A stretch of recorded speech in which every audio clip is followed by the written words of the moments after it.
आजकल लड़कियों का दबदबा हर एक फील्ड में है दुनिया में, चाहे वो साइंटिस्ट हो, चाहे वो डॉक्टर हो, चाहे वो इंजीनियर हो, फिर चाहे वो सिविल सर्विसेज में हो। आज उसी में से सिविल सर्विसेज क्वालिफाई कर चुकी शिवानी जंगराल हमारे साथ है। तो शिवानी, जब आपका रिज़ल्ट आया कैसा रिएक्शन था आपका, आपकी फैमिली का? जब रिज़ल्ट देख के तो अच्छा ही लगा था, क्योंकि 2-3 दिन से पता था कि रिज़ल्ट आने वाला है। तो जब आया फाइनली तो काफ़ी सारे सब खुश थे, मतलब घर पे। इसमें आपको कितनी मेहनत करनी पड़ी है? मेहनत तो बहुत है, बहुत एक दो सालों से मतलब प्रिपेयर कर रहे हैं अच्छे से, और जब एग्ज़ाम पास आता है तो और ज़्यादा पढ़ना पड़ता है, तो मेहनत तो है काफ़ी ज़्यादा। इसमें आप श्रेय किसको देते हो? श्रेय मैं अपनी पेरेंट्स को देना चाहूँगी। सबसे पहले तो पेरेंट्स को, ब्रदर को, और जो मेरे फ्रेंड्स हैं जो मेरे साथ प्रिपेयर कर रहे थे, और जो ऐसे भी मेरे दोस्त हैं जो मुझे कॉन्स्टेंटली मोटिवेट करते रहते थे कि हाँ तो कर लेगी, तो उनको मैं क्रेडिट देना चाहूँगी। जी। और क्या क्या पढ़ाई करनी पड़ती है इसमें, क्या क्या चीज़ें होती है, कैसा आपका डेली रूटीन रहता था? मेरा डेली रूटीन ये था कि जैसे न्यूज़पेपर तो पढ़ना ही होता है, वो इम्पोर्टेंट होता है सबसे पहले। तो उसके बाद जो भी आपने टारगेट बनाया हो, स्टैटिक सब्जेक्ट्स हैं उसको कवर करने के लिए, तो मैं एक टाइम पे एक ही सब्जेक्ट पढ़ती थी। तो फिर और प्रीवियस ईयर क्वेश्चंस जो हैं उसकी हेल्प लेके भी मैंने काफ़ी पढ़ाई करने की कोशिश की है। जी। और बाकी क्या करते थे आपने, कभी काम वाम कैसे करते थे? कुछ भी घर पे काम करते थे या फिर सिर्फ पढ़ाई पढ़ाई पढ़ाई? नहीं, मेरा काम सिर्फ पढ़ाई करना ही था। तो जब पढ़ाई से मैं थोड़ा बोर हो जाती थी तो मैं वॉक पे जाती थी, सुबह मैं योगा कर लेती थी, और शाम को या जब मैं थक जाती थी तो मैं अपने डॉग के साथ भी टाइम स्पेंड करती थी। अच्छा, तो आपको म्यूज़िक, फैशन और किसी इन सारी चीज़ों में कुछ दिलचस्प है? नहीं, नॉट रियली। तो मेरे को इसमें खास इंटरेस्ट नहीं है। जी। और आप लोगों को क्या मैसेज देना चाहते हैं कि कैसे पढ़ाई करनी चाहिए? मेरा मैसेज ये है कि मतलब मैं ऐसे हूँ कि मैं पढ़ाई भी करती हूँ, और मेरे को जब मस्ती करनी होती है तो मैं मस्ती भी करती हूँ, मैं अपने दोस्तों के साथ भी टाइम स्पेंड करती हूँ। तो ऐसा नहीं है कि जो लोग पढ़ते हैं वो सिर्फ पढ़ते ही रहते हैं या रूम में ही घुसे रहते हैं 24 घंटे। तो एक बैलेंस बना के चलना चाहिए। तो ये मैं यही मैसेज देना चाहूँगी कि जो भी प्रिपेयर करना चाहता है या लाइफ में कुछ भी करना चाहता है, एक बैलेंस बना के रखना चाहिए अपनी लाइफ में, कि अपना जो आपका काम है और जो आपकी मेंटल हेल्थ के लिए इम्पोर्टेंट है, उस सब के बीच में एक बैलेंस बनाना चाहिए। आपने आगे क्या फ्यूचर में प्लान किया, लाइक IAFS ज्वाइन करेंगे या IAS ज्वाइन करेंगे, क्या ज्वाइन करेंगे आप? मेरी फर्स्ट प्रेफरेंस तो इंडियन एडमिनिस्ट्रेटिव सर्विसेज ही है। ओके। बाकी लोग जैसे IAS बन जाते हैं, कोई भी मुकाम हासिल कर लेते हैं, उसके बाद लोगों का थोड़ा सा एटीट्यूड चेंज हो जाता है, तो आप इस पे क्या बोलना चाहेंगे? तो मेरा इस पे यही कहना है कि हम यहीं पे हैं, और मतलब हम लोगों के बीच में हम काम करने का हम जब तैयारी करते हैं हमारा यही होता है कि हम लोगों की हेल्प करें।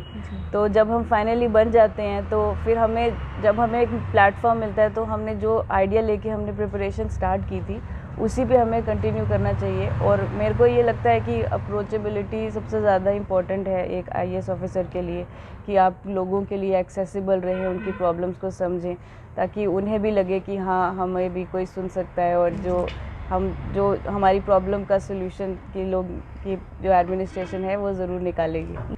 IAS बनने का ख्वाहिश बचपन से था या बड़े होके आया है? नहीं, ये मैंने स्कूल टाइम पे ही सोच लिया था कि मुझे IAS बनना है, क्योंकि मेरे एक रिलेटिव भी हैं इंडियन एडमिनिस्ट्रेटिव सर्विसेज में। तो मुझे आइडिया था कि क्या होता है जॉब, मतलब कि होता है, मतलब कि IAS भी एक जॉब होती है। तो जब लेकिन प्रिपरेशन जो है वो मैंने कॉलेज के बाद ही की थी, उससे पहले तो मुझे इतनी अवेयरनेस नहीं थी कि कैसे प्रिपेयर करते हैं और क्या सिलेबस होता है इसका। तो जो बच्चे अनसक्सेसफुल रह जाते हैं या फिर एक बार में, 2 बार में, 3 बार में क्वालिफाई नहीं कर पाते, उनको आप क्या मैसेज दोगे? तो मेरा मैसेज यही है कि अगर आपको टाइम लग रहा है एग्ज़ाम क्वालिफाई करने में, तो सबसे पहले तो डीमोटिवेट नहीं होना है, क्योंकि बहुत सारे लोग हैं जो हमें पुल डाउन करने की कोशिश करते हैं, पर हमें अब खुद को ही मोटिवेट करना पड़ेगा कि नहीं, हम कर सकते हैं। अगर हमने ये डिसीजन लिया है तो हम ये कर सकते हैं। और अगर हम ऑनेस्टी के साथ प्रिपेयर करते हैं, अगर हमारी मेहनत में सच्चाई है, और हम खुद को ही बेवकूफ़ नहीं बना रहे कि हम तो इतने घंटे पढ़ते हैं, पर अगर आप जेन्युइनली अगर आप प्रिपेयर कर रहे हो तो आपको रिज़ल्ट ज़रूर मिलेगा। और ये बात है कि अगर आपको जो भी जिस स्टेज पे अगर आपको लगता है कि आपका एग्ज़ाम नहीं क्लियर हो रहा है, तो आप अपनी गलतियों को एनालाइज़ करिए कि आपको कहाँ पे आपकी कमी रह गई, कहाँ पे आप इम्प्रूव कर सकते हो, और जब अगर आप उन चीज़ों पे इम्प्रूवमेंट लाओगे तो ऑब्वियसली आप एग्ज़ाम भी क्लियर कर लोगे। तो शिवानी, सभी लोग मतलब पास तो हो ही जाते हैं, ठीक है, कुछ नहीं भी होते हैं, बट आपको क्या उम्मीद थी कि आप जम्मू कश्मीर में टॉप लेवल में आएंगी? नहीं, जब तैयारी करते हैं तो हम सब ये तो चाहते ही हैं कि हमारा एग्ज़ाम क्लियर हो और हमारा नाम आए लिस्ट में। तो मैंने भी यही सोचा था। मैंने ये नहीं एक्सपेक्ट किया था वैसे कि सेकंड अटेम्प्ट में ही हो जाएगा। मुझे लगा था कि शायद मे भी एक बार और अटेम्प्ट देना पड़ जाए, तो लेकिन इसी बार आ गया नाम। तो मतलब आई एम ग्रेटफुल कि जल्दी ही मेहनत का रिज़ल्ट जो है वो जल्दी मिल गया।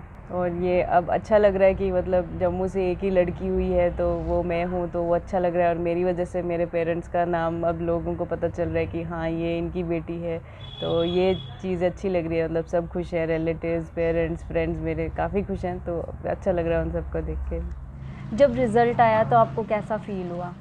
जब रिजल्ट आया तो हमें तो बहुत मतलब खुशी का ठिकाना नहीं रहा कि हमारी बेटी ने इतना बड़ा जो पेपर था उसको क्वालिफाई किया है। तो हमें बहुत प्राउड फील हो रहा था कि बड़ी खुशी हुई, बहुत अच्छा लग रहा था। कैसे प्रिपेयर करती थी ये?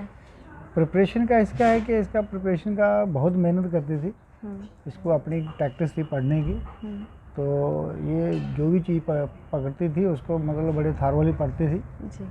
टाइम का कोई ऐसा नहीं है कि इसको इतना टाइम देने ही देना है, लेकिन ये कोई भी जो चीज़ सब्जेक्ट पकड़ती थी या कोई टॉपिक पकड़ती थी, ये कोशिश करती थी कि उसको मैं पूरा करूँ। तो इसलिए लगे कॉन्स्टेंटली पढ़ती थी। मैंने तो बहुत किया है। आपने कैसे सपोर्ट किया है? हमारी तो फादर का रोल होता है, बहुत इम्पोर्टेंट रोल होता है अपनी डॉटर के लिए, तो फिर आपने कैसे सपोर्ट किया? तो हमने तो मॉरली इसको बहुत सपोर्ट किया। कभी हो सकता पढ़ते पढ़ते या फेडअप हो गई हो या पता नहीं कि पता मेरे से होगा नहीं होगा, कभी बच्चे के मन में आ जाता है ना, तो तब हम इसको बोलते थे नहीं आप कर सकते हो। मुझे ये पता था कि शुरू से ही जब स्कूल से ही पढ़ती थी तो जो कोई भी मतलब टेस्ट पेपर देती थी तो ये उसमें सक्सेसफुल होती थी। तो मैंने कहा अब यहाँ पर भी सक्सेसफुल हो गए, तो इसलिए आपको डिमोटिवेट होने की ज़रूरत नहीं है। तो बस फिर ये जैसे इसको बोलते थे ये लगता हमने कहा आपने करके दिखाना है, आपका एक ड्रीम है तो आपने ये करना है। तो इसलिए हमने इसको मतलब पूरी सपोर्ट रखी थी कि आपने कहाँ से मटेरियल लेना है, कहाँ किसी चीज़ की आपको अगर ज़रूरत हो कहीं तो आप उसमें पीछे नहीं हटना। तो हमने इसको फ्री हैंड रखा हुआ। एक पेरेंट्स होने के नाते आप बाकी पेरेंट्स को कैसे बताते कि अपने बच्चों को कैसे सपोर्ट करना चाहिए, कैसे मोटिवेट करना चाहिए? सबसे पहले मैं सभी पेरेंट्स को मेरी तरफ से यही संदेश रहेगा कि सबसे पहले बच्चे का अपना जो कैलिबर होता है ना वो जज कर लेना चाहिए कि उसका क्या कैलिबर है। एक दूसरे को देख कर के बच्चे को प्रेशर नहीं डालना है कि भाई आप ये करो वो करो। थोड़ा सा आइडिया लग जाता है कि मेरा बच्चा जो है शुरू से ही किस टाइप का पढ़ने वाला है, क्लास में कैसा था क्या है, या उसका अपना मतलब इस तरह रुझान कितना है। तो ऐसे कभी कुछ लोग पेरेंट्स ऐसे भी होते हैं ना कि बच्चे का इंटरेस्ट कुछ हो रहा है, वो देखते नहीं जी उसने ये किया है ये वाला पेपर के आप भी करो। तो वैसा नहीं करना चाहिए। वैसा बच्चा जो है वो मतलब वो डिमोटिवेट हो जाता है, उसको फिर समझ नहीं आती है कि मेरे से वो भी नहीं हो रहा है वो भी नहीं हो रहा है। तो बाकी यह कि पेरेंट्स बच्चों को पूरी सपोर्ट करना चाहिए। जिस फील्ड में बच्चा जाना चाहिए उसमें उसको पूरा सपोर्ट करना चाहिए। और ख़ासकर बेटियों को लोगों के मन में रहता है कि भाई ये बेटी है मेरी तो चलो जी इसको जवान हो गई है इसकी शादी कर देते हैं। तो वो कहीं ना कहीं वो उसकी जो ख्वाहिशें हैं ना उसको कहीं वो कर देते हैं, दब जाते हैं। तो मेरा मानना है कि ऐसा नहीं है, बेटियां बहुत कुछ कर सकती हैं अगर आप उनको सपोर्ट करो तो उनको खुले उड़ने दो जहाँ तक वो कर सकती हैं। हाँ जब वो खुद फेडअप हो जाए आगे नहीं अब मेरे से नहीं होता है कोई चीज़ में कोई काम, तो तब आप उसको कोई और सोच सकते हैं। कोशिश करने वालों की कभी हार नहीं होती। उसी कोशिश और मेहनत लगन के साथ शिवानी जंगराल ने आज ये मुकाम हासिल किया है। मेरे सहयोगी राकेश के साथ मैं आकांक्षा परिहार, द न्यूज़ स्क्वायर, जम्मू।